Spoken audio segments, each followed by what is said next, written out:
Leo tutajifunza kwa habari ya UTT ama vipande. Na mimi nina imani na nina uhakika wako baadhi ya watu humu ndani ambao wanajua hiki kitu ambacho nitakifundisha kwa sehemu. Mambo nitakayofundisha dondoo zake ziko kama zifuatavyo. Nitaelezea historia ya UTT. Nitaelezea maana yake. Nitaelezea wanapataje faida ili watupe sisi faida. Halafu nitazungumza mambo gani ya msingi ya wewe kuangalia kabla ya kutoa pesa. Mambo gani ya msingi ya kuangalia kabla hujawekeza kwenye vipande. Kwa nini? Hiki kitu tunachojifunza leo hii kuna kampuni moja kubwa inaitwa UTT. Kesho atakuja mwingine, kesho kutwa atakuja mwingine. Lazima ujue kuchanganua, hapa niweke ama nisiweke. Hapa kuna hatari, hapa kuna hatari. Halafu nitaelezea faida za kuweka fedha UTT. Halafu baada ya hapo nitakuelezea tofauti yake UTT ni nini ukilinganisha pengine na hisa na hatifungani. Kuna utofauti gani? Ni jambo la muhimu. Sasa kabla sijaelezea UTT ni nini ama vipande ni nini, nikuelezee sehemu ya kwanza, historia. Kuna biashara ya nyanya, kuna biashara ya vitunguu, kuna biashara ya unga, kuna biashara ya mchele, kuna biashara ya nguo, kuna biashara ya vitenge. Lakini Biblia inatambua kuna biashara ya aina nyingine inaitwa biashara ya fedha. Sasa biashara ya fedha ni nini? Biashara ya fedha ni biashara inayohusu masuala na bidhaa za kifedha. Na faida yake ni nyingi sana. Kwa maana nyingine Biblia inakuambia biashara ya fedha ina faida nyingi sana, ifikirie kuifanya. Haleluya. Nitakutajia aina za biashara ya fedha. Aina ya kwanza, vikoba. Vikoba ni biashara ya fedha. Unachukua fedha hapa, unamkopesha huyu, anarudisha, mwisho wa siku mnagawana faida kwa kuvunja kikoba ama kuendeleza kikoba. Aina ya pili ya biashara ya fedha ni SACCOS. SACCOS ni biashara ya fedha. Mnakuwa wengi kidogo, kichama kinajulikana kidogo, mmejisajili kidogo kwa mrajisi, mkimaliza mnaanza kukopeshana, mnaanza kuzalisha, mnagawana faida. Ni biashara ya fedha. Biblia imesema faida yake ni nyingi sana. Aina ya tatu ya biashara ya fedha ni simu kwenye mtandao inayoshughulika na pesa, tunaitaga M-Pesa. M-Pesa, Tigo Pesa, Airtel Money. Ni biashara ya fedha ile. Fedha inaingia, fedha inatoka. Fedha inaingia, fedha inatoka. Kwako wewe ni muamala, kwa mmiliki wa kampuni ya simu ni biashara ile. Kwa Vodacom watakwambia sisi tuna biashara ya M-Pesa. Na matrilioni ya pesa yanapita kwenye hizi simu zetu hizi. Ukiwa wakala wa M-Pesa, Tigo Pesa, Airtel Money, wewe ni wakala wa biashara ya fedha. Ukiwa wakala wa benki, wewe ni wakala wa biashara ya fedha. Aina ya nne ya biashara ya fedha ni mabenki. Biblia inasema faida yake ni kubwa. Faida yake ni kubwa. Mabenki wanashughulika na biashara ya fedha. Unaweka amana, unaenda kuchukua mkopo. Wanatengeneza faida. Wanatengeneza faida kubwa sana. Duniani duniani. Biashara ya kwanza inayoongoza kwa kuzalisha mamilionea ni biashara ya fedha. Narudia tena na unisikilize kwa makini. Duniani, biashara ya kwanza inayoongoza kwa kuzalisha watu matajiri sio biashara ya viwanja, sio biashara ya nyumba, sio biashara ya maduka. Biashara ya kwanza ni biashara ya fedha na benki. Kwa Mungu akikupa nafasi kumiliki hisa ya NMB, nunua hisa ya NMB. Mungu akikupa nafasi kumiliki hisa ya CRDB, nunua hisa za CRDB. Ni biashara ya fedha. Mtu wa pili, kampuni ya pili yenye kulipa kodi nyingi kwenye serikali ya Tanzania ni benki ya NMB. Kwa nini? Ilishatamkwa kwenye Biblia, biashara ya fedha.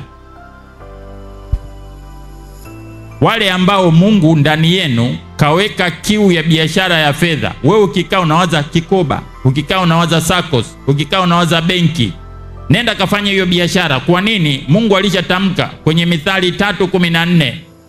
Faida yake ni kubwa sana. Siache hiyo biashara. Aina ya 5 ya biashara ya fedha. Kwa kwenye mabenki pale kwenye aina ya 4 unaweza kutamka CRDB, NMB, DCB, Equity Bank, NBC, benki ya Posta. Tamka mabenki yote yanaingia kwenye biashara ya fedha. Aina ya 5 ya biashara ya fedha ni Bureau de Change, duka la kubadilishia fedha za kigeni. Ukiwa na duka la kubadilishia fedha, wewe unakaa pale, anayekuja ana dola unampa 2300. Ukimpa shilingi 2300 anakupa dola 1. Alafu anakuja mtu mwingine anataka ile dola ambayo wewe unayo, ambayo ulimpa mtu kwa shilingi 2300. Unamwambia nitakuuzia hii dola shilingi 2600. Anakupa 2600, unampa dola 1 ulioinunua kwa shilingi 2300. Tofauti ya 2600 na 2300 ni shilingi 300 kila dola, umetengeneza faida. Biashara ya fedha. Yusufu Mwanzo 47:14 alikamata fedha za nchi mbili, nchi ya Kanani na nchi ya Misri. Alifanya biashara ya fedha.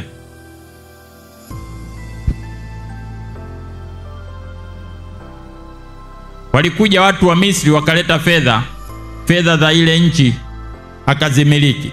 Walikuja watu wa Kanani wakaleta fedha ya kigeni ya hiyo nchi akazimiliki. Mungu akikupa nafasi ya kumiliki fedha ya kigeni na kuifanyia biashara, nenda kafanya biashara. Sio wote tutaenda Kariakoo, sio wote tutaenda Temeke, sio wote tutaenda Zakim kufanya biashara. Kuna baadhi ya watu Mungu ataweka mioyoni mwenu biashara ya fedha.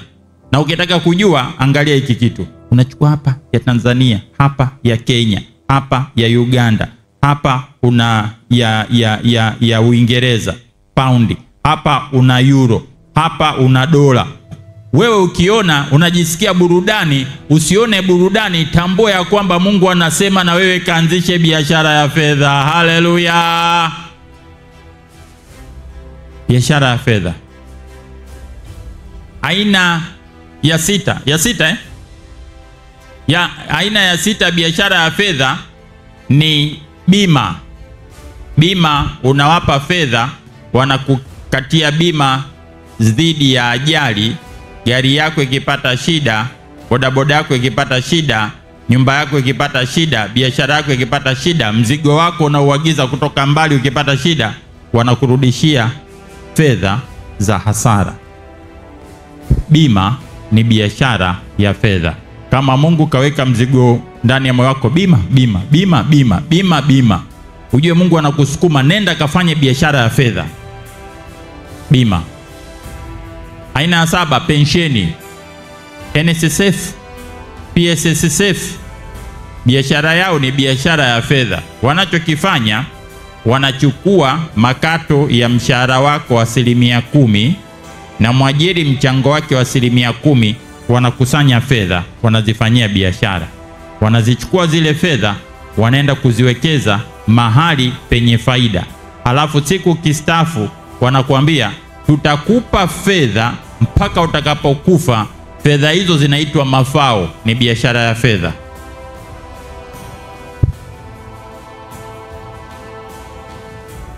Aina ya 8 ya biashara ya fedha ni soko la hisa. Soko la hisa wanashughulika na biashara ya fedha. Unanunua hisa kwa kutoa fedha, halafu unapewa sehemu ya umiliki wa kampuni. Wakipata faida wanakupa gawio. Gawio ni fedha. Ukiuza hisa kwa bei kubwa zaidi ya bei ulionunulia, na yenyewe ni fedha. Ukisikia masoko ya hisa, manake ni masoko ya biashara ya fedha. Aina ya 9 ya biashara ya fedha ni vipande. Vipande kupitia UTT. Kwa hiyo hapa ndipo nitakapotaka tujifunze zaidi. Vipande ni nini? UTT ni nini? Nitaanza kuelezea UTT kama biashara ya fedha, na unisikilize kwa makini. UTT kirefu chake Unit Trust of Tanzania, ni kampuni iliyoanzishwa na serikali ya Jamhuri ya Muungano wa Tanzania. Naomba nirudie tena. Ni kampuni iliyoanzishwa na serikali ya Jamhuri ya Muungano wa Tanzania. Imesajiliwa BRELA. Nani mmiliki? Serikali. Sio mtu binafsi, sio chama. Serikali. Na mnafahamu mkuu wa serikali ni mheshimiwa nani? Mnamjua? Kwa hiyo sio kampuni binafsi. Tunaongelea utaratibu wa serikali waliouandaa kuwasaidia wananchi. Kwa nini walianzisha? Serikali ilianzisha kwa sababu hii. Ilisema Watanzania wengi hawana elimu ya uwekezaji, na serikali iliamua kuuza makampuni na taasisi mbalimbali ili ijitoe kwenye biashara. Wengine wafanye biashara, watengeneze pesa, serikali iachane na biashara. Kwa hiyo wakabinafsisha na kuchukua sehemu kubwa ya shughuli walizokuwa wanazifanya za kiuchumi, kuachia mimi na wewe tufanye zile shughuli. Wakawaachia wananchi wafanye, lakini wakasema hawa wananchi hawajui haya mambo. Wajanja wachache watafaidika kuliko wengi wapate hasara, wachache wapate faida. Ni bora tuanzishe kampuni yenyewe itamiliki hizi rasilimali nyingi za Tanzania, ambapo Mtanzania mmoja mmoja ataruhusiwa kuchangia kwenye hii kampuni na kupata faida kwenye haya makampuni yote ambayo serikali imesema tunahitaji yamilikiwe na Watanzania, lakini kwa sasa tunaona bado maandalizi yao sio mazuri. Kwa wakaanzisha chombo, kampuni inaitwa UTT, ili imiliki mali kwa niaba ya Watanzania. Halafu polepole hii kampuni ianze kuachia umiliki wa Tanzania, ndio waketishwe wamiliki zile mali. Haleluya! Kwa serikali ikafikiria vizuri kabisa, ikaanzisha hiyo taasisi inaitwa UTT kwenye mwaka 2003. Jambo la msingi naotaka ulione hapa, kampuni ya serikali haina mpango wa kukutapeli wewe. Serikali haifanyagi biashara kichaya kumuibia mwananchi wake, haifanyagi hiko kitu. Kampuni binafsi inaweza kukutapeli, serikali haitapeli. moyo wa serikali ni kumsaidia mwananchi wake apige hatua kiuchumi. Haleluya! Moyo wa mchungaji wenu ni kukusaidia wewe upige hatua kiroho, kiuchumi na kinafsi. Kwa hivi vitu vitatu lazima vyote viende kwa pamoja. Mchungaji atakuombea, mchungaji atakubariki, mchungaji atakufundisha neno la Mungu. Upande mmoja wa kiroho unapiga hatua, lakini tambua binadamu ana miguu mikubwa mitatu. Kuna roho, kuna mwili, kuna nafsi. Sasa hii tunachokipiga hapa ni kuhakikisha kwamba Mungu anakujalia nafasi yako ya kuweza kumiliki sehemu ya uchumi wa Tanzania. Haleluya! Usipoelewa hivi utabakia kuwa mbumbumbu. Serikali ilishafanya wajibu wake. Tumeanzisha kampuni hii, tunaimilikisha mali zote ama mali nyingi. Wewe mwananchi, njoo kwenye hii kampuni. Ukinunua kipande utakuwa umemiliki sehemu ya zile mali na hazina ambayo serikali ilikusudia kuzikabidhi kwa Watanzania. Sasa hii kampuni imeundwa. Baada ya kuundwa inafanyaje kazi? Unaenda kwenye maana na inavyofanya kazi. Chombo kiko hapa, kinamiliki rasilimali nyingi za Tanzania. Chombo hiki kinaitwa UTT. Serikali imesema kila mtu akiweza atoe pesa kidogo kununua hisa kama anavyonunua hisa za kwenye kikoba. Kwa hiyo unaicheza kikoba, unajiwaga, mkikaa pale kwenye kikoba mnacheza kwa pamoja. Jamani, kwenye kikoba chetu shilingi 100. Ukitoa shilingi 100 unapata hisa moja. Ukitoa shilingi 200 unapata hisa 2. Na serikali imechukua mali zote zile, imezivunja vipande vidogo vidogo. Imesema kwa kila kipande kutakuwa na bei. Kwa hiyo wewe unachokifanya, unanunua kitu kinaitwa hisa, lakini kule hawaiti hisa, wanaita kipande. Unatoa shilingi 300 unapata kipande kimoja. Wakipata faida kwenye hiyo shilingi 300 wanailimbikiza, wanakupa fedha mkononi, ama wanakuambia tutakuhifadhia, na ukiangalia kwenye statement yako unaiona. Kwa hiyo kipande ni utaratibu wa kutoa fedha na kuwekeza kwenye kampuni ya serikali inaitwa UTT. Kutoa fedha na kuweka kwenye kampuni inayomilikiwa na serikali inayoitwa UTT. UTT wanachokifanya, wanachukua pesa kutoka kwako, kwake, yule wote. Wananchi wote wa Tanzania tunaruhusiwa. Halafu wanazichukua zile pesa, wanaenda kuwekeza. Wanawekeza wapi? Wanawekeza sehemu kubwa 4. Sehemu ya kwanza wanaweka fedha benki kuu kwa kununua hati fungani. Benki kuu wananunua zile hati fungani, halafu wakipata faida wanaigawa faida kwako na kwangu tulionunua kipande, na nitakuelezea kipande unakinunuaje baadaye.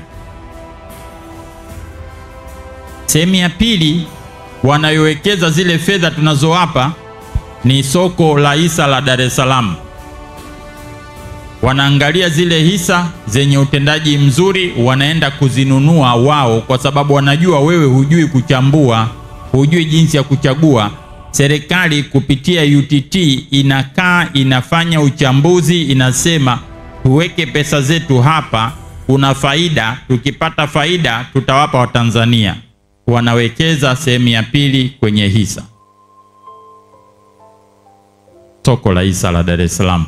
Sehemu ya tatu wanachukua zile fedha, wanawapa mabenki. Benki inahitaji kutoa mkopo, haina pesa, inapewa amana na UTT. UTT ikiwapa fedha, zile fedha ndio zinakuja kwako, unachukua kama mkopo kako kadogo, sijui shilingi 50,000, mkopo wako wa shilingi 100,000, mkopo wako wa shilingi 1,000,000, mkopo wako wa shilingi 2,000,000, 10,000,000, milioni 20. Zimetoka wapi? Sehemu ya fedha ya baadhi ya mabenki makubwa hapa Tanzania zimetoka UTT. Kwa hiyo UTT wanapowapa fedha mabenki yanawapa faida hawa UTT. UTT wanakuja kutupa sisi faida. Hizo ni sehemu kubwa tatu wapi wanapoweka fedha. Sasa UTT ni nini?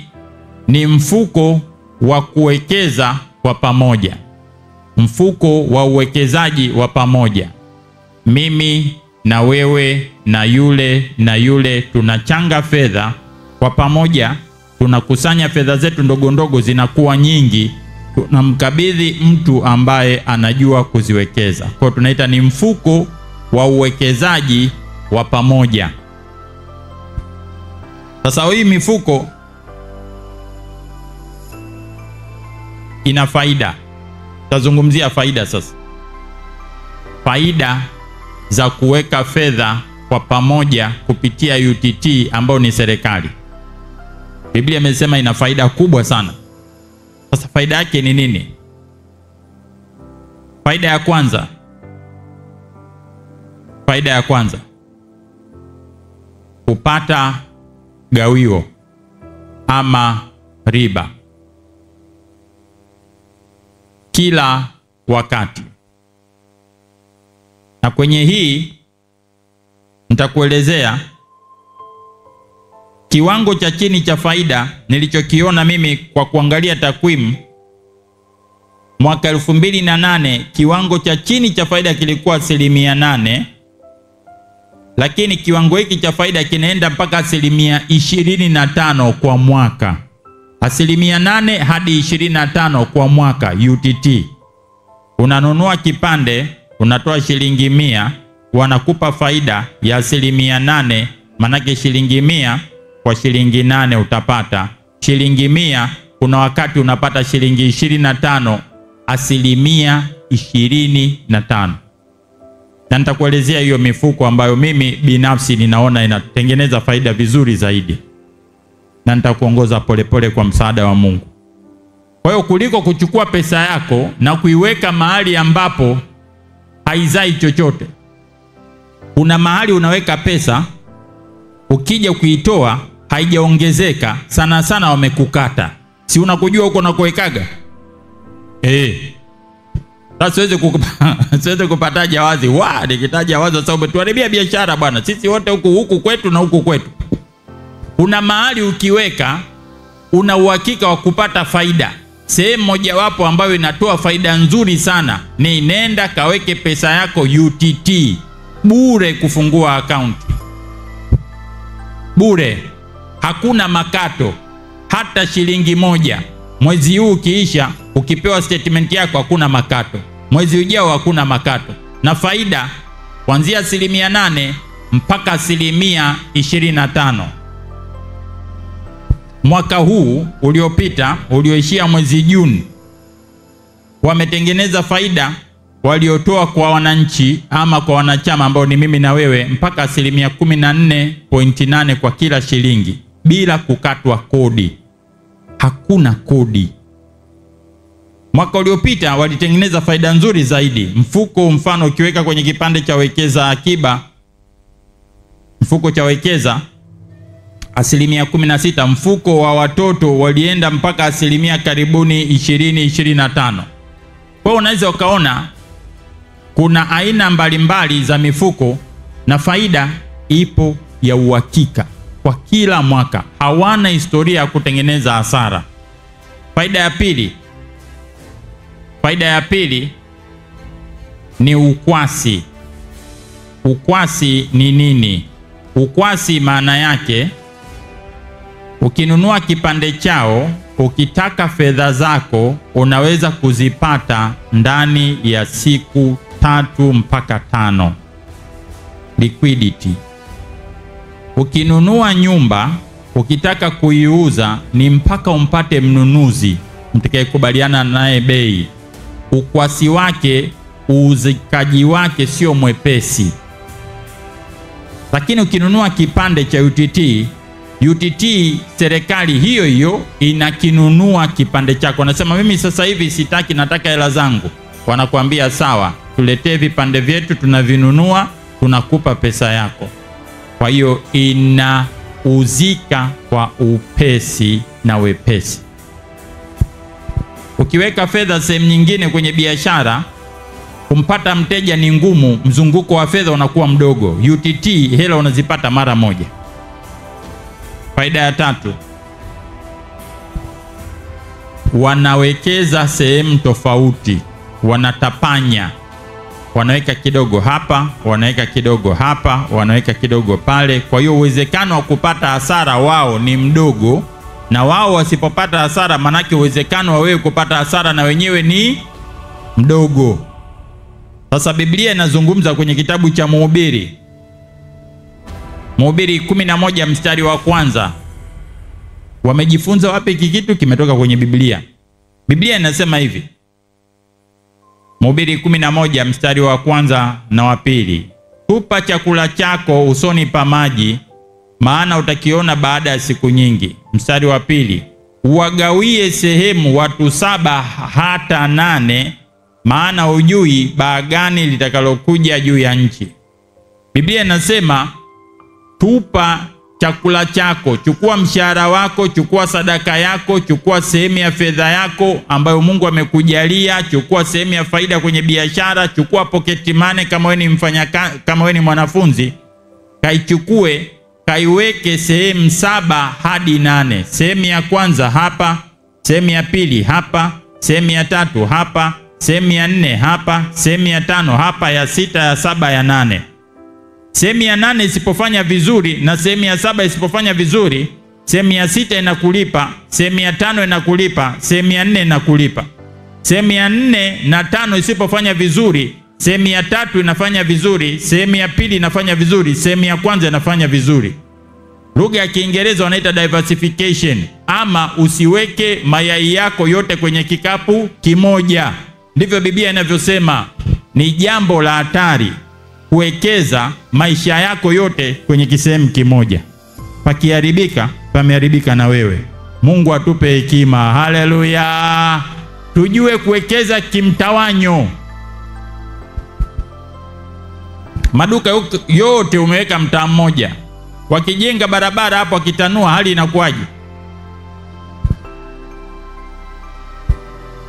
Unafanya kazi ya hoteli, sawa, ni jambo zuri. Corona ikipita, wafanyakazi wa hoteli unaambiwa wako pembeni. Wengine sisi ambao tuko kwenye magenge tunaendelea. Kamata genge na huku unafanya kazi hotelini, itapanya mali zako. Haleluya! Sasa hawa jamaa hawa wamejifunza kwenye Biblia kutawanya pesa tunazowapa. Ndio maana wanaweka sehemu benki kuu, na huko benki kuu ndio wameweka hela nyingi. Halafu sehemu nyingine kwenye soko la hisa, halafu sehemu nyingine mabenki ya kibiashara wanaenda kuwapa pesa ili watolee mkopo. Benki zikiishiwa na fedha, zinapotafuta fedha, chanzo kimojawapo cha pesa watapata wapi? Wanaenda UTT. UTT anasema mimi nina mzigo mkubwa, nimekusanya kutoka kwa watu wengi wadogo wadogo, yamekuwa mamilioni. Nipe faida, nikupe pesa za watu, unirudishie na mimi niwarudishie na faida yao. Haleluya! Hiyo UTT wanavyofanya ni serikali. Kwa hiyo ukiweka fedha UTT kuna usalama, kwa sababu hawajaweka fedha zote sehemu moja, lakini wamezitawanya sehemu nyingi. Hiyo ni faida ya tatu. Faida ya 4 ya UTT. Kwa nini ununue kipande cha UTT? Na nitakuelezea kipande kinauzwaje na utaratibu wake. Ni kupata utaalamu bila kugharamikia. Wataalamu wanafanya kazi kwa niaba yako. Wewe huhitaji kusumbua kichwa chako, niwekeze kwenye benki kuu, kwenye hatifungani ipi, ya miaka 2, miaka 5, miaka 7, miaka 10, miaka 20. Ipi inalipa? Wao wanafanya hiyo kazi kwa niaba yako. Kwenye hisa unahitaji kuwa na maarifa. Niwekeze kwenye kampuni gani? ukienda UTT, wao yale maarifa wanayo, ujuzi wanao, utaalamu wanao, wanajua kuchagua. Kwa hiyo ukiweka pesa yako UTT ni sawasawa umemkabidhi mtu mtaalamu anayefanya kazi kwa niaba yako. Haleluya! Na kwa sababu hiyo utapata faida ya kukomboa wakati. Kukomboa wakati. Hautahitaji kutumia muda wewe kujifunza jinsi gani ya kuchambua makampuni na biashara. Wao watafanya kazi hiyo kwa niaba yako. Faida ya 5, msamaha wa kodi. Msamaha wa kodi. Kila utakapopata faida, utapata faida bila kukatwa kodi hata senti moja. Ukianzisha kampuni yako binafsi, unatozwa kodi ya 30% ya faida. Ukifanya ajira, ukilipwa mshahara, unatozwa kodi inaitwa pay as you earn, pay asilimia kadhaa. Kabla hujapata mshahara wanakukata kodi. Ukilipwa gawio na kampuni yoyote, unakatwa kodi ya 5% hadi 10%.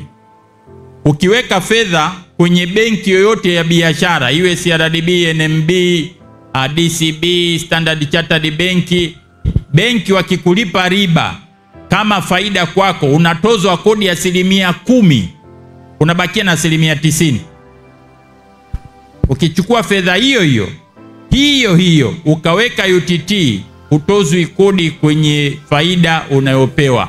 Faida unaipokea kama ilivyo. Kama ni 15%, 15%. Kama uliweka 100,000, utapata 15,000 yako bila kukatwa kodi. Haleluya! Kodi. Kwa nini serikali imetoa msamaha wa kodi? Kila mwananchi atakayeweka fedha zake UTT, hatutamtoza kodi kwenye faida.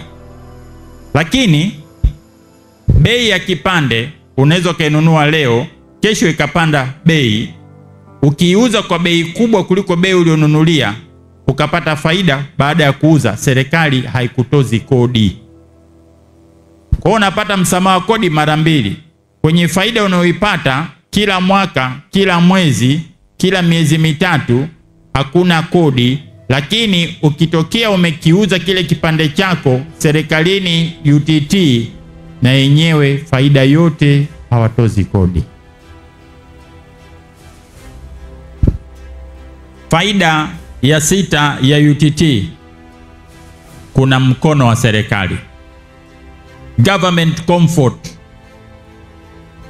Serikali ikiwepo pale, unapata uhakika wa kutokutapeliwa. Wengi tumetapeliwa, na juzi tu amepita jamaa mmoja yule kakusanya hela za watu wengi tu.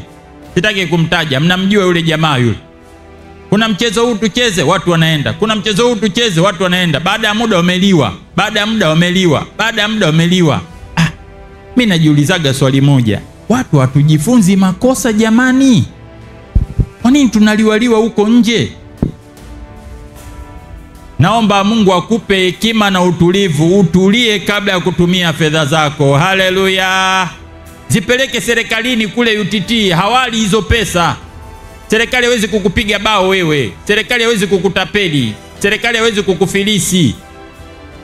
Achana na michezo hii ya mitaani kwamba unaweka shilingi 100, baada ya siku 2-3 unapata shilingi 100. Hakunaga faida ya namna hiyo. Ni utapeli tu ule. Hata kama wanaokuambia wamesajiliwa, kusajiliwa kwao hakuhalalishi udhalimu wao. Kwa hiyo mtu wa Mungu, uwe makini. Hapa ni swala la serikali kumsaidia mwananchi. Kuna mkono wa serikali mule ndani. Ni serikali walioanzisha na ni serikali wanaoumiliki 100%. Hakuna mtu binafsi anayemiliki UTT. Ni serikali ya Jamhuri ya Muungano wa Tanzania. Haleluya! Kwa hiyo ikupe amani, ikupe hamasa. Kwa nini serikali haiwezi kukupiga bao? Faida ya 7 ni unaruhusiwa kutokuchukua faida, kuendelea kuwekeza faida kwenye mtaji wako. Sasa sijui Kiswahili kizuri tunahitaje. Kwa Kiingereza na jina moja zuri, reinvestment option. Unaruhusiwa kupata faida halafu ukaibakiza kule ili iendelee kukuza mzigo wako wa amana yako ya mtaji wako. Mfano, takupa mifano sasa. Ukiweka fedha benki, wakikupa riba wanakutumia kwenye akaunti yako. Wewe utatakiwa uichukue uirudishe tena. Ukiweka fedha benki kuu kwa kununua hati fungani, treasury bond, wanakupa faida inaingia kwenye akaunti yako, halafu wewe ndio uchukue uirudishe. UTT unaweza kawaambia sitaki mnipe faida, faida iendelee kulimbikiza kwenye ule mtaji wa awali. Haleluya. Kwa hiyo ulikuwa na kianzio shilingi 100, wamekupa shilingi 20, itasoma 120, halafu wamekupa tena shilingi 20, itasoma 140, watatengeneza faida na watakupa faida kwenye shilingi 140, na kile kitu kinatokea automatically, kinatokea bila wewe kuchukua pesa halafu kutakiwa tena uirudishe fedha. Hela zako zinaendelea kujilimbikiza kule. Kwa ni jambo zuri zaidi kwa sababu linakuondolea mambo ya kupata faida halafu tena rudisha, pata rudisha, pata rudisha. Unaambia faida yangu ibakie huko huko iendelee kujizalisha. Haleluya. Reinvestment option. Hiyo hauipati kwenye hisa. Hiyo hauipati kwenye hati fungani za benki kuu. Hiyo inawezekana usiipate kwenye mabenki ya kawaida ya kibiashara. Inawezekana ukiweka kwenye biashara ya kawaida ya kwako, lazima ukipata faida uamue kuirudisha tena kwenye biashara. UTT unaweza kuirudisha faida bila kuipokea kwa kuambia kila faida iendelee kujenga mtaji mpaka siku nitakapowaambia kwamba leo achaneni. Faida nyingine, faida ya 8, bei nafuu ya kipande. Nitakutajia bei zake. Bei zake kwa sasa, ya bei ya juu kabisa, kile kipande kimoja cha bei ya juu shilingi 865. Ndio bei ya juu, shilingi 800. Haijafika 1000, haijafika buku. Bei ya chini shilingi 114. Kwa ni shilingi 114 mpaka shilingi 465.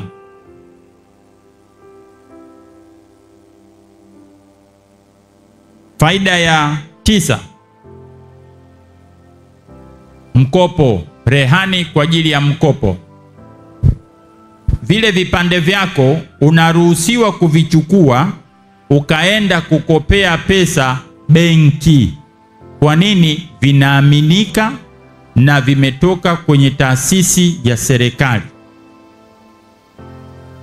Kwa unachukua pale statement yako, unaenda benki yako NBC, NMB, unaenda DCB, unaenda CRDB, unaenda Standard Chartered, unaenda Equity, unaambia mimi nahitaji mkopo. Wakikuuliza dhamana, usipeleke kiwanja. Dhamana ni nini? Unaambia hii hapa statement yangu ya UTT. Wataigombania kama vile mpira kwa kupiga penalty tunavyogombaniwa.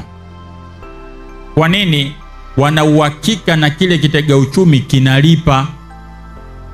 Kwa hiyo unaweza ukachukua ile kukopea kuliko kupoteza nyumba, kupoteza shamba, kupoteza gari, kupoteza mali za thamani ambazo pengine unazihifadhi huko.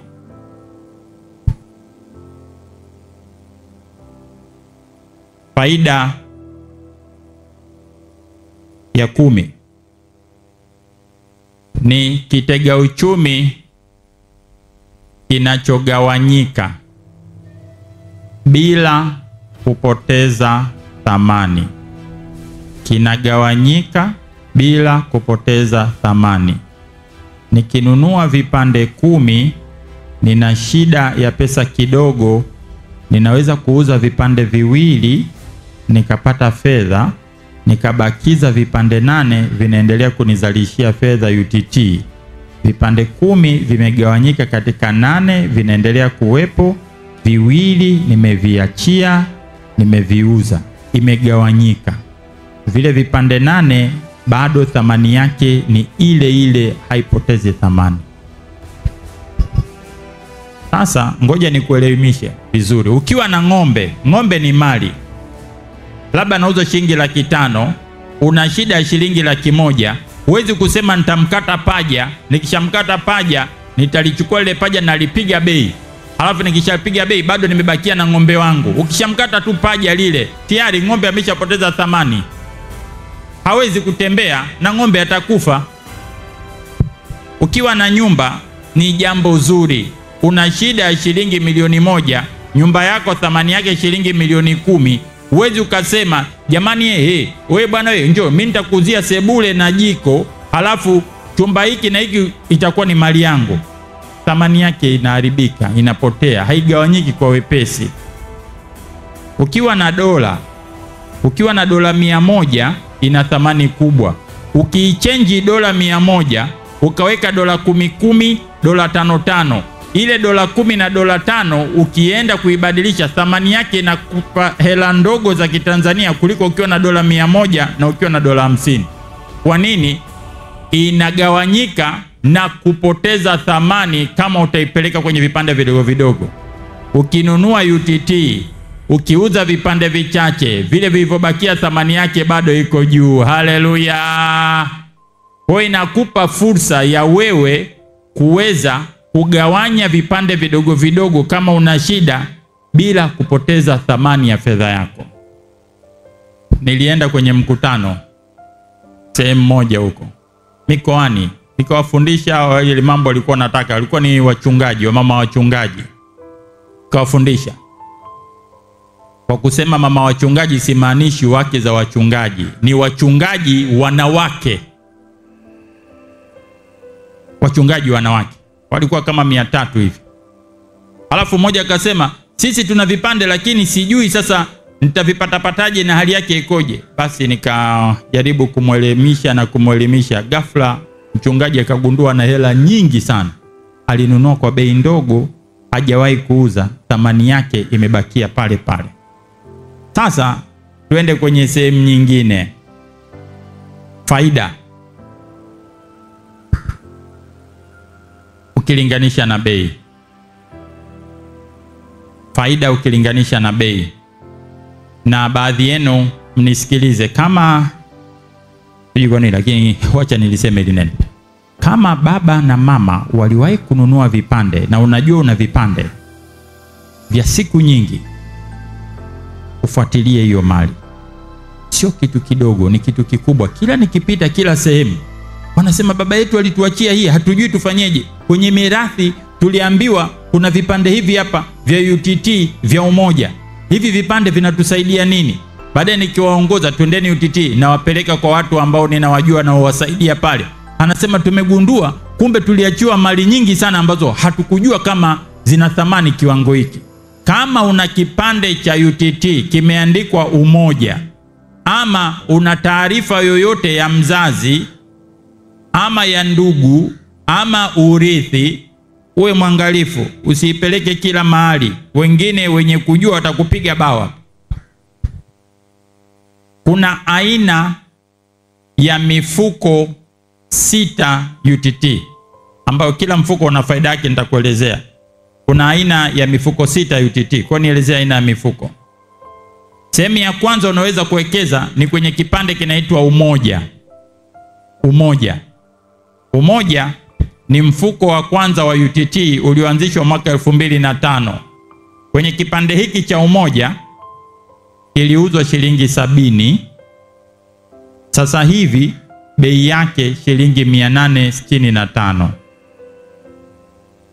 Kimepanda mara 12.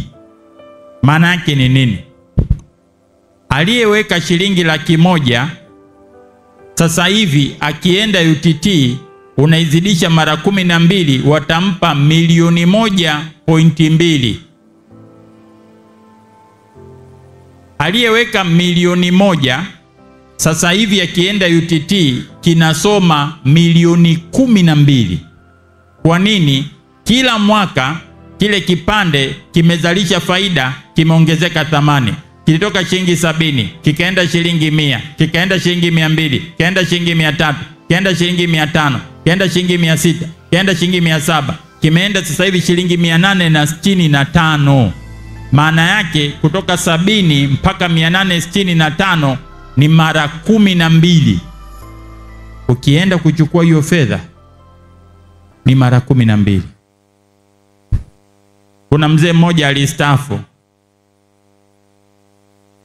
akaweka pesa kule. Mafao yake yote yale aliyopewa na serikali kayaweka kule yote. Leo hii anahesabu bilioni.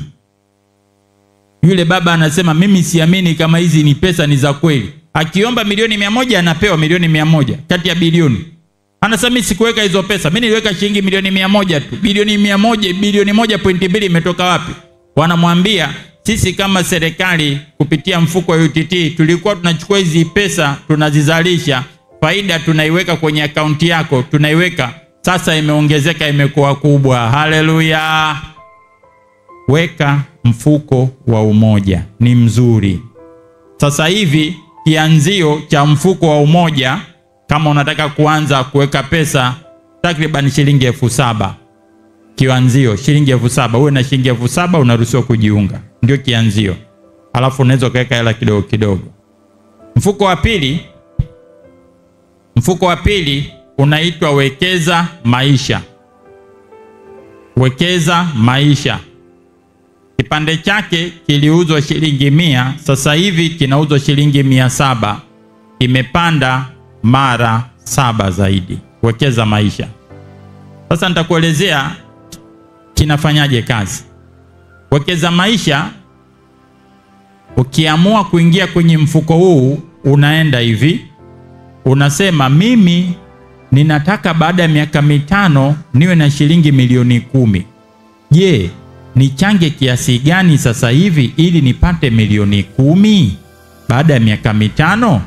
Kwa hiyo ukienda UTT unawaambia hatima yako ya fedha unazozitaka, alafu wao wanakuambia anza kuchanga kiwango hiki kidogo kidogo.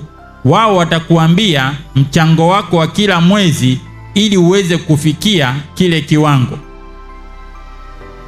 Wakikwambia tunahitaji ili upate milioni 10, tunakuhitaji wewe uchangie shilingi milioni 3 tu.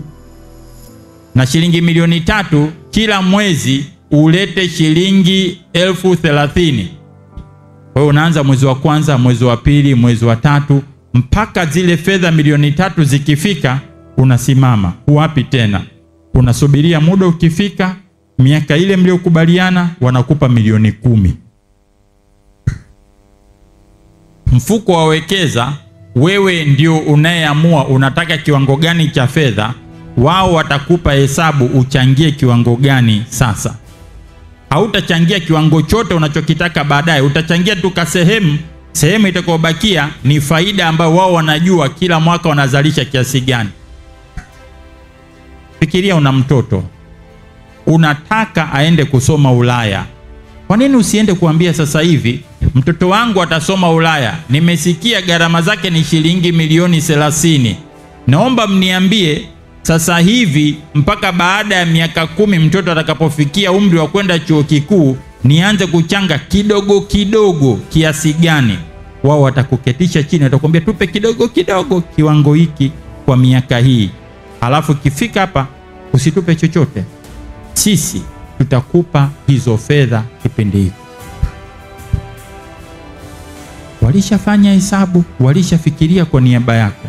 Fikiria wewe unahitaji mtaji, unasema baada ya miaka 10 nahitaji mtaji wangu ufikie milioni 50, milioni 100. Unaenda sasa hivi mdogo mdogo UTT.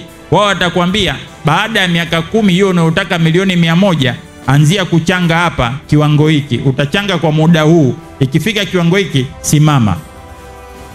Kilichobakia tutakuchangia sisi. Baada ya muda kufika wanakupa hiyo pesa. Mama mmoja alinifuata miaka ya nyuma, akaniambia mimi nataka kuchanga fedha. Nikamwambia sawa, weka kiwango kikubwa. Akasema iko kiwango kikubwa mimi sikiwezi. naweza kidogo tu. Nikamwambia sawa basi twende na yale madogodogo yako. Akaenda. Mwaka wa kwanza, mwaka wa pili, mwaka wa tatu, kile kiwango alichokubaliana na UTT kishakitimiza.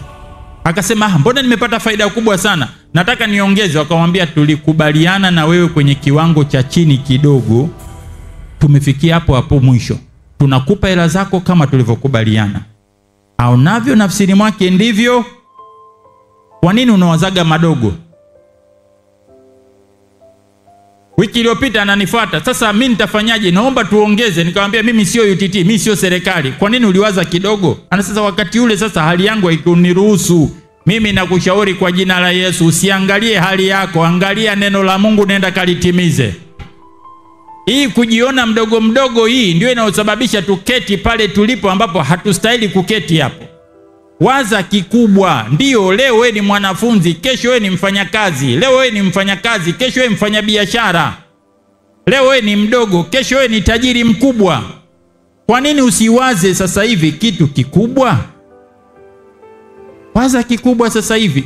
Kwa hiyo hapa kwenye huu mfuko wa Wekeza Maisha, wewe ndio unayeamua unataka fungu gani baada ya miaka kadhaa. Halafu wao wanakuambia changa kiwango hiki, kiwango kingine sisi tutakichanga ni cha kwetu, sio cha kwako.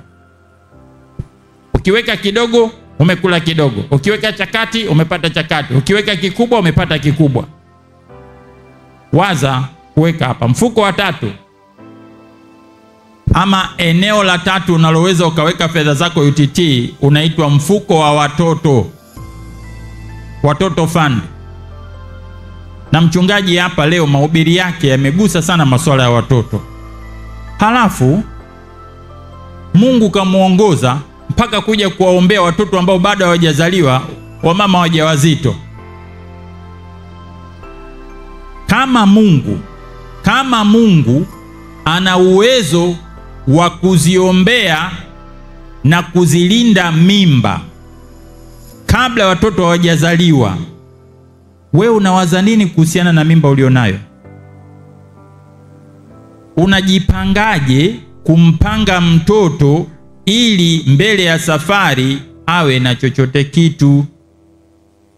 Biblia imetuambia kwenye ile, nafikiri ni Mathayo 20:20, mama alienda na watoto wake wawili. Na wewe mama uliyekuepo hapa, nakushauri nenda na watoto wako wote UTT kama ulivyowapeleka kwa Bwana. Haleluya! Wawazie mema sasa hivi, usicheze na muda. Watoto wakizaliwa tunaonaga kama vile vitoto vidogo vidogo, baada ya muda mchache tu wameshakuwa, wameshakimbia, hawako tena nyumbani. Havichukuagi muda hivi vitoto. Mimi nikiviangalia vile vitoto vya kwangu vile vilikuwa vinakujaga hapa kanisani vidogo kabisa hapa. Mchungaji anakuja na viombea, mchungaji anakuja na vidogo kabisa. Leo hii vile vitoto vidogo, yule mtoto wa mwisho mdogo, yule wa pili kanizidi mimi urefu. Mimi namwangalia hivi, mtoto wangu huyu kilizaliwa tena kile cha pili kilizaliwa, mimi ndo nilikuwa wa kwanza kumuona. Kama Mungu anajali watoto toka wakiwa tumboni, wewe anza kuwapangia maisha yao kwa kuwawekea akiba UTT toka wanapozaliwa. Haleluya! Kipande cha watoto ni shilingi 100. Kiliuzwa shilingi 100. Sasa hivi ukitaka kukinunua ni shilingi 542.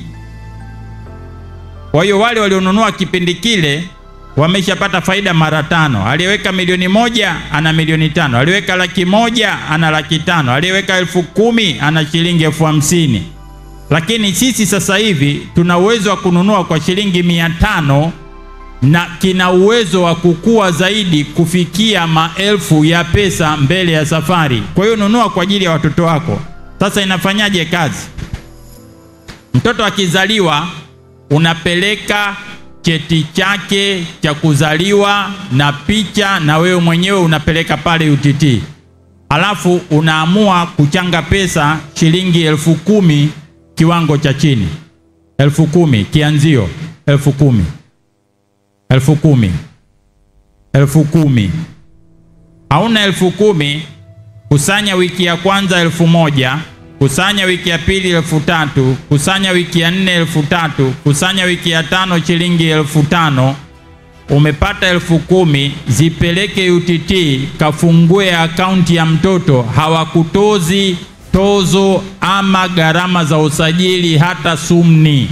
Shilingi 10,000 yako inakuwa ni kianzio chako kwa ajili ya mtoto wako wa kwanza. Unamfungulia mtoto wa kwanza, unamfungulia mtoto wa pili, unamfungulia mtoto wa tatu, unamfungulia mtoto wa 4, unamfungulia mtoto wa 5.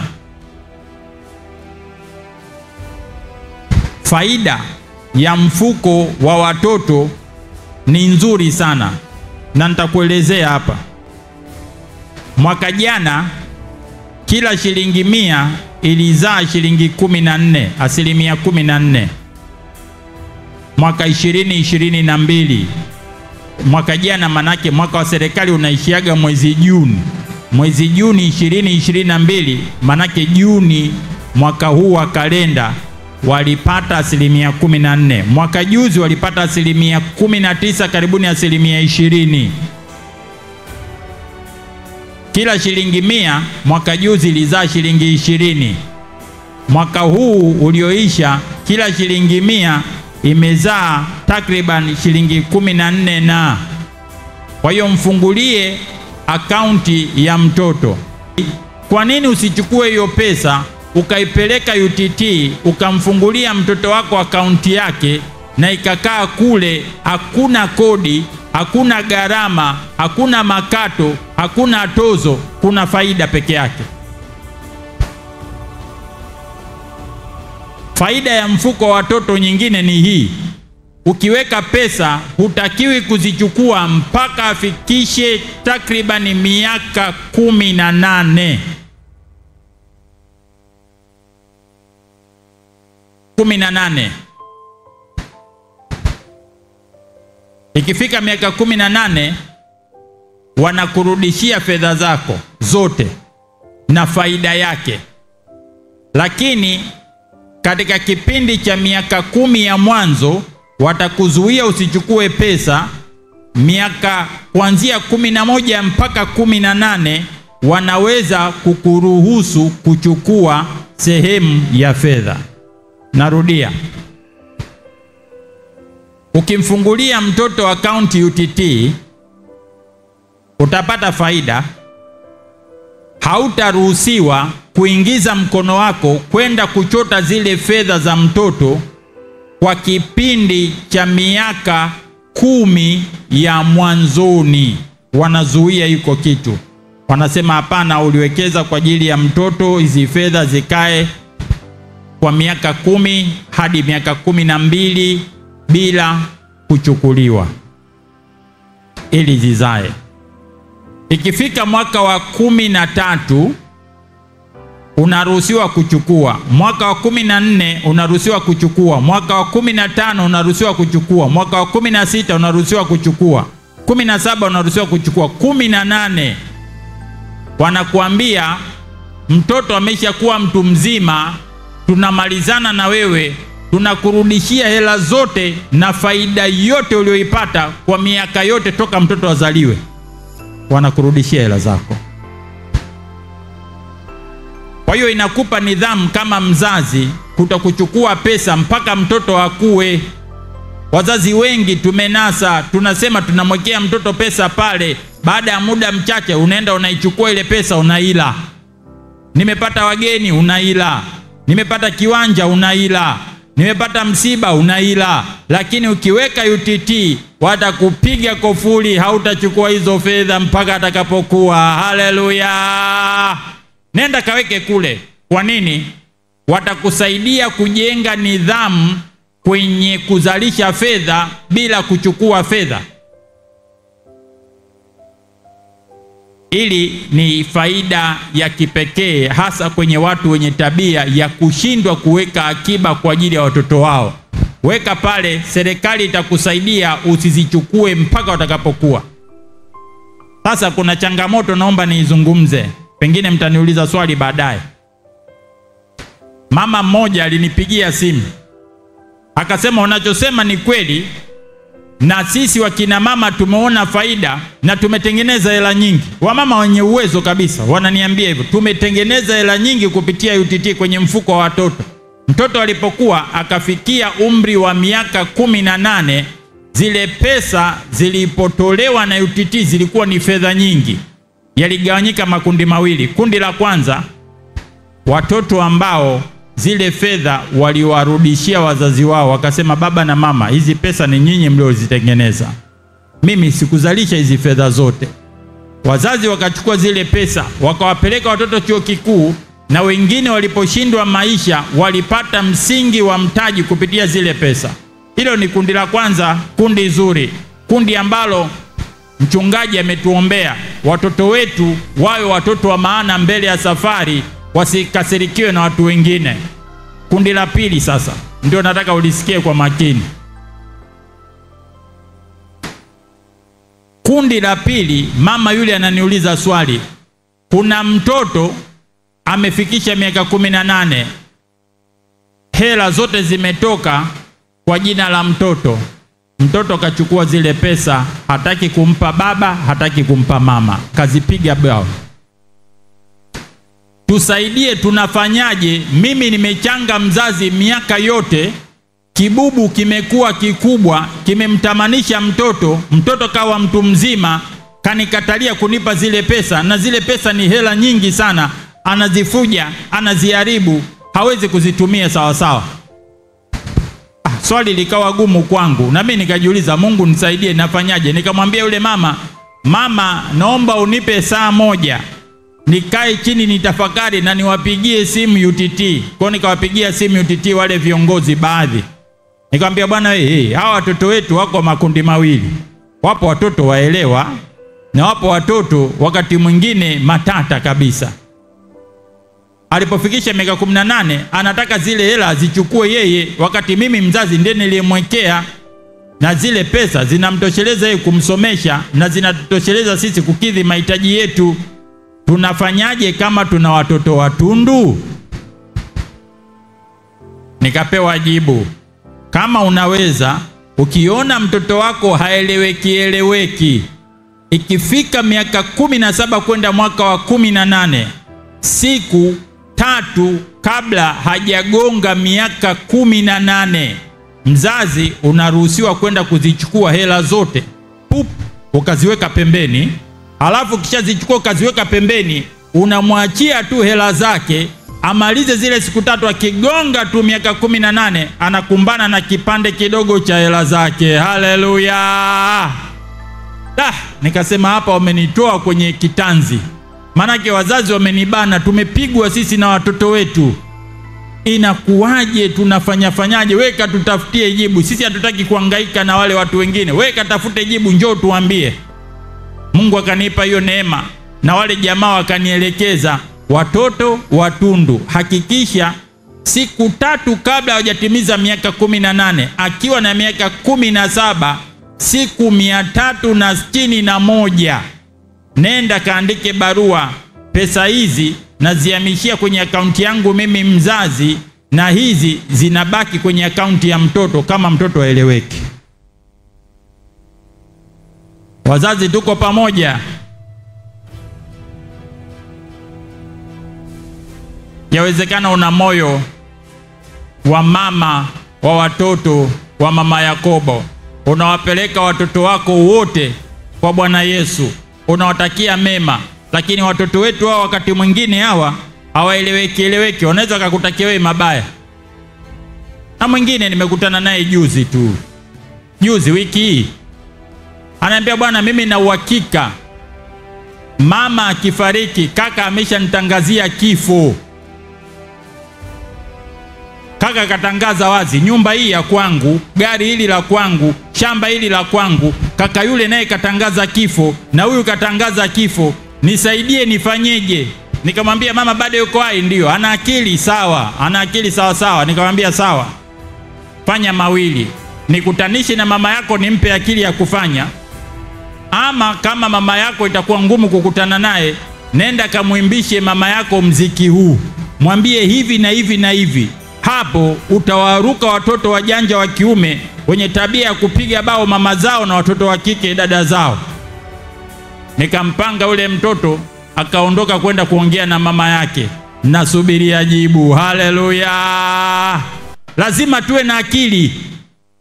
Usipokuwa na akili, mama, unamwona mtoto wako wa kwanza wa kiume akili haijatulia, unamwachia kila kitu. Baba, unamwona mtoto wako wa kwanza wa kiume akili haijatulia, unamwachia kila kitu. Ukimwachia kila kitu, mama hapati kitu na wala wadogo zake hapati kitu. Mungu mradi ametupa akili na Roho wa Mungu yuko ndani yetu, tuwe na maarifa zaidi ya watoto watundu. Haleluya! Najua ni jambo gumu, lakini weka fedha kwenye mfuko wa watoto, kuna faida utakayoipata kubwa kuliko unavyofikiria. Mfuko wa 4. Sehemu ya 4 unaweza kuweka fedha zako UTT ni kwenye mfuko wa JIKIM. Mfuko wa JIKIM ni kwa ajili ya wastaafu. Serikali imeandaa utaratibu, kila mtu anayestaafu anaweza akaweka mafao yake UTT kwenye mfuko wa JIKIM. Kwa nini? Kwa sababu unatoa faida kwa yule mstaafu kila mwezi. Kila mwezi wanakupa faida 1%, 2%, 1%, 2% ya fedha ulizozichanga. Mfano, umefanya kazi serikalini miaka 40, miaka 30, umestaafu. Kumbuka ukistaafu gharama za maisha zimesimama pale pale. Unahitaji kula, unahitaji kuvaa, unahitaji kunywa, unahitaji kulipia umeme, unahitaji kulipia maji, unahitaji kuwa na nauli, unahitaji kuwa na matibabu. Unapata wapi pesa wakati mshahara umekoma? Kwa serikali ikaanzisha utaratibu kwamba mtu yoyote aliyestaafu akapewa mafao yake ya mkupuo, anaweza kuchukua hizi fedha akaziweka pale, kila mwezi akawa anapata riba ya 1%, wakati mwingine inaenda zaidi ya 1%. Kwa unaweka pale, labda wamekupa milioni 100, kila mwezi unaweza ukapata milioni 1. Unasukuma maisha, kila mwezi unapata milioni 1 na msingi wako bado uko pale pale umetulia. Usipotumia zile pesa, unaweza ukazirudisha UTT zikaendelea kuzaliana, ama ukawaambia msinipe pesa taslimu, nyinyi limbikizeni, halafu mimi nitakuwa ninachukua kile ninachokihitaji. Haleluya! Ndio mfuko unaitwa mfuko wa kujikimu. Wewe ulifikia miaka 50, unaelekea miaka 50, miaka 55 kustaafu kwa hiari, miaka 60 kustaafu kwa lazima. Fikiria kuweka sehemu ya mafao yako kwenye mfuko unaitwa JIKIM. Kundi la pili la watu, ukiachilia wastaafu, ni warithi wa mali. Kama wewe umerithi mali na mnahitaji pesa kwa ajili ya kutumia, kaweke mfuko wa JIKIM, kwa sababu una uwezo wa kukupa fedha kila mwezi. Wanakupa faida. Kundi la tatu ambalo unaweza ukaweka pesa huku, kama wewe umeuza mali ya thamani kubwa, umeuza kiwanja, umeuza gari, umeuza nyumba, umepewa mafao ya urithi kutoka kwa mzazi, chukua zile fedha kaweke kwenye huu mfuko. Kama unahitaji kuwa na fedha kila mwezi, wanaruhusu. Huo ni mfuko wa JIKIM. Unachukua fedha unapeleka kule. Kiwango cha chini cha mfuko wa JIKIM cha kianzio ni shilingi 100,000. Kianzio 100,000 mfuko wa JIKIM. Mfuko mwingine unaitwa mfuko wa ukwasi, liquid fund. Ukiweka kwenye mfuko wa ukwasi, ambapo wengi nahisi mpo humo, kiliuzwa shilingi 100, sasa hivi ni shilingi 339. Imekuwa mara 3 zaidi. Mfuko huu unakuruhusu kuweka fedha na kuzichukua ndani ya siku 3. Faida yake ni nzuri, faida yake ni nono, na yenyewe ni 10% mpaka 14, 15 kwa mwaka wanatoa. Kwa ni vizuri kama wewe unataka kuwa na fedha kila wakati, unafanya biashara, unachukua unaweka pesa, baadaye unahitaji kwa ajili ya kuendelea na shughuli zako, badala ya kuweka mahali pasipolipa, weka huku unapopata kwa mwaka 12% hadi 14%, kwa maana kwa mwezi unapata 1.2% faida, na hiyo faida inaonekana na haikatwi kodi, haina makato, haina tozo, naweka pale, mambo yanaenda vizuri. Mfuko wa ukwasi, liquid fund, unakuruhusu mtu yoyote kuweza kuchukua. Mfuko wa mwisho wa 6 unaitwa mfuko wa hati fungani. Mfuko wa hati fungani, bond fund. Bond fund maana yake ni mfuko ambapo wewe na mimi tukiwapa pesa UTT kupitia huu mfuko, wao wanazichukua hizi fedha, wanaenda kununua bondi ya benki kuu. Ndio maana unaitwa mfuko wa hati fungani. Unaitwa bond fund kwa sababu hela zote hazipelekwi kwenye hisa, hazipelekwi kwenye mabenki, zinapelekwa sehemu salama ya benki kuu ambapo kuna uhakika wa faida. Sasa hivi ukinunua kipande cha mfuko wa bondi, mfuko wa hati fungani, bei yake ni shilingi 114. Wewe kama ni mtu ambaye unaogopa hasara kabisa, yani utakagi kusikia kimepanda kimeshuka, roho yako inakudunda, kaweke huko. Sisi wengine ambapo tumeshazoea roho yetu ikipanda ishuke, roho azidundi, tunaweka sehemu nyingine. Kuna faida huku, una uhakika wa 100% kwa sababu wanaweka benki kuu kwa kununua hati fungani. Kwa hiyo hati fungani unaweza kununua wewe moja kwa moja benki kuu, ama kama hujui unaweza ukapitia UTT ukatoa shilingi 114. Ukienda wewe benki kuu watakudai kianzio shilingi 1,000,000 ukienda benki kuu. Lakini ukipitia UTT hawatakudai 1,000,000, watakwambia tupe shilingi 50,000 kianzio.